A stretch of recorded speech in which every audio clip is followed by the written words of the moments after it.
Good morning students. Regular basis पर मेरे पास बहुत सारे बच्चों का एक मैसेज आता है कि या बात करते हैं वो मुझसे, तो इस तरीके का बहुत उनका डाउट रहता है कि सर पढ़ तो रहे हैं लेकिन हमें नहीं लगता कि मेरा 95% आएंगे। हम पढ़ तो रहे हैं लेकिन हमें नहीं लगता मेरा जेईई मेंस में अच्छी रैंक आएगा। पढ़ रहे हैं लेकिन हमें ये नहीं लगता कि मेरा आईआईटी में सिलेक्शन नहीं हो पाएगा, इस साल नहीं हो पाएगा, अगले साल हो पाएगा, मेरे को पता नहीं, इस साल मैं ड्रॉप कर रहा हूँ। इस तरीके का भी रहता है।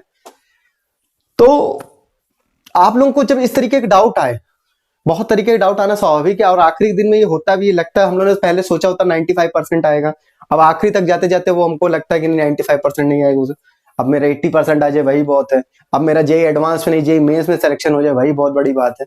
तो इस तरीके के डाउट आना नेचुरल है और होना भी चाहिए, लेकिन उसके चक्कर में होप नहीं छोड़नी है। अगर इस तरीके का कभी भी आए तो आपको ये कोट आपकी बहुत मदद करेगा कि focus on the process not on the result. Actually दो तरीके की चीजें होती है, एक है जो आप कंट्रोल कर सकते हैं, एक है जो आप कंट्रोल नहीं कर सकते हैं। ठीक है, तो जो आप कंट्रोल कर सकते हैं,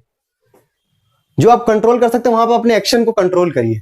यानी कि अगर पढ़ाई करेंगे तो आपके रिजल्ट 95% आएंगे, तो अगर आपको पढ़ाई आपके कंट्रोल वाला पोर्शन है तो आप उसको कंट्रोल करिए, और जो कंट्रोल नहीं कर सकते हैं वहां पर अपना रिस्पॉन्स कंट्रोल करिए कि रिजल्ट आना नहीं आना, इसको सोच सोच के हम जबरदस्ती अपने दिमाग में टेंशन पालें तो वो कोई हल नहीं है। तो इन चीजों में आपको बहुत ही ध्यान रखना है कि आपको इन चीजों पे ज्यादा फोकस नहीं करना, आपको फोकस इस पे देना कि किस तरीके से मैं जो भी टाइम है उस टाइम में मैं कितना बेहतरीन तरीके से तैयारी कर सकता हूं, कितना मैं ज्यादा से ज्यादा घंटे तक पढ़ सकता हूं। अगर इन केस अगर 1% ये भी हो सकता है कि जो हमारा AIR जो हमने सोचा था अपने लिए, अगर जेईई एडवांस सोचा था नहीं हो पाया, लेकिन अगर इस साल मैंने प्रैक्टिस किया, इस साल मैंने बहुत पूरा 100% दिया और मैंने 10-10 घंटे पढ़ने की आदत डाल ली है और नहीं भी हुआ है, तो अगली बार मेरे होने के चांस बहुत मैक्सिमम हो जाएंगे। ठीक है, इसके अलावा मैं आपको एक बात और बताना चाहूंगा कि बहुत सारे बच्चे अगर इस चीज में कंफ्यूज रहते हैं कि स्टडी मटेरियल उनके पास एक बहुत सारा स्टडी मटेरियल होता है, तो कौन से स्टडी मटेरियल को प्रेफर करना चाहिए।